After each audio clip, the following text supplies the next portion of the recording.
कान में सुनने की मशीन को फिट करते हुए अम्मा अपनी तीनों बहुओं पर जोर से चिल्लाई, अरे नाच पीटियो, अभी तक बिस्तर पकड़कर पड़ी हो। सूरज चढ़ आया, तीन तीन बहुरी हुई हमार, लेकिन शरीर में जंग लगा के लाई है मायकन से। अम्मा की सुबह सुबह की कर्कश बाड़ी मुर्गे की बांग से भी खतरनाक थी। कानों में पड़ते ही क्या बेटे क्या बहू सब हाजिरी देने तलब हो जाते। ये अम्मा भी ना 5 बजे कुड़कुड़ शुरू कर देती है, ना तो खुद चैन से सोती है ना दूसरों को सोने देती है। सारी बहुएं सुबह सुबह ऐसे ही बड़बड़ाती हुई कमरे से बाहर आती, बेमन से ही सही, लेकिन रोज सारी बहुएं सबसे पहले सर में पल्लू रख अम्मा के कमरे में उनके पैर छूने जाती और अम्मा अपनी खटिया में चौधराइन की तरह बैठी हाथ पंखा झल रही होती। अम्मा का रोब था ही ऐसा, बेटे बहू उनके सामने मुंह नहीं खोल पाते। कमरे से बाहर निकलते सब चोर नज़र से अम्मा की खटिया के नीचे रखे संदूक को झांक कर जाते।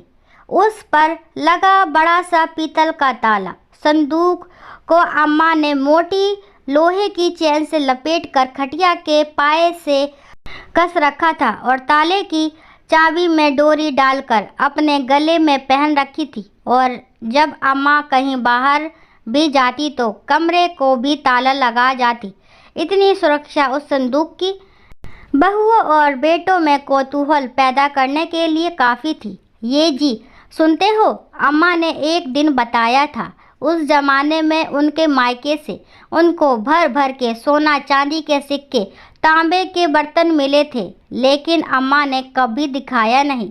मंजरी बहू ने अपने पति से बोला, रखा होगा वही संदूक में, तभी तो इतनी पहरेदारी में रखती है संदूक को। काश अम्मा उसमें से थोड़ा हमको दे देती तो कहीं ज़मीन लेके अपना घर बनवा लेते।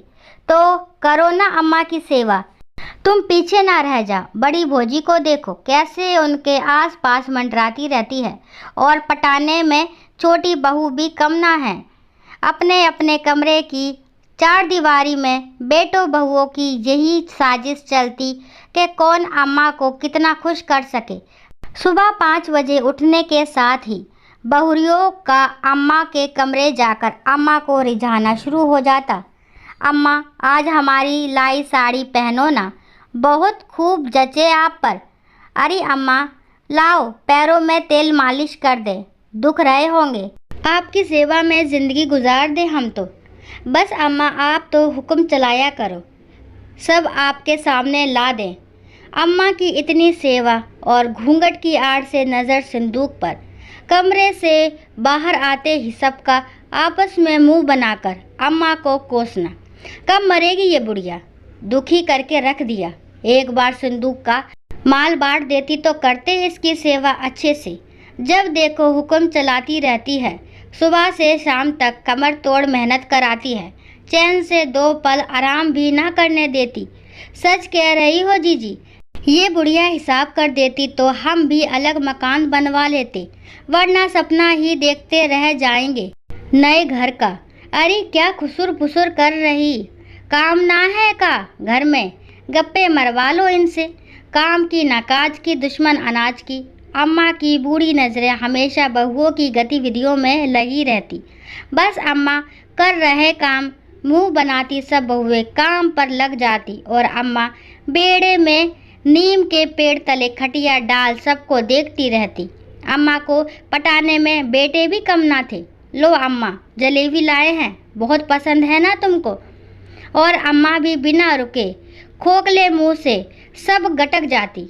वो अम्मा कुछ पैसे की ज़रूरत थी, हाँ हाँ क्यों नहीं, मेहनत करो भगवान सब देगा, बोलकर अम्मा सो जाती और बेटे अपना सा मुँह लेकर लौट आते। पूरे गांव में अम्मा प्रसिद्ध थी कि उनके बेटे बहू उनकी कितनी सेवा सम्मान करते हैं, लेकिन अनुभवी अम्मा से कुछ छुपा ना था। उनकी पारखी नज़र सबके चेहरे पढ़ लेती थी। दिन महीने और साल बीते, बूढ़ा शरीर कब तक टिका रहता। आखिर एक दिन अम्मा का शरीर भी पंच तत्व में विलीन हो गया। पीछे छोड़ गई अम्मा अनमोल और रहस्यमयी संदूक, बेटे बहुओं में अम्मा के जाने के दुख का तो पता नहीं, लेकिन संदूक के रहस्य को जानने का उत्साह अधिक था। 13वीं के बाद तीनों बेटे बहुओं ने संदूक को खोलने का फैसला किया। देखो भैया, अंदर जो भी हो 3 बराबर हिस्से होने चाहिए। सब ने एक साथ हामी भरी। ताला तोड़ने के लिए हथौड़ा लाया गया। बहुओं की आंखों में गजब की चमक थी। 2-3 मार के बाद ताला टूट गया। सबकी नजरें संदूक पर टिकी थी। जैसे ही संदूक खुला, अंदर का नज़ारा देखकर सबकी आंखें फटी की फटी रह गई। थोड़ी देर कमरे में खामोशी पसर गई। सब एक दूसरे की तरफ देखते तो कभी संदूक के अंदर अम्मा के पति का छाता, वो भी फटा हुआ, एक जोड़ी चप्पल जिसका एक फीता धागे से बंधा हुआ था और 1-2 पुरानी धोतियाँ। बस यही था अम्मा का खजाना।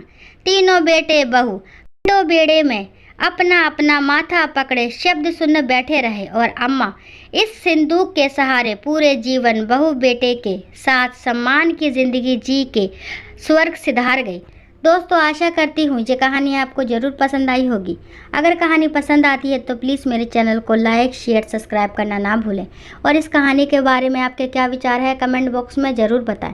कहानी को लास्ट तक सुनने के लिए थैंक यू। राम राम, राधे राधे।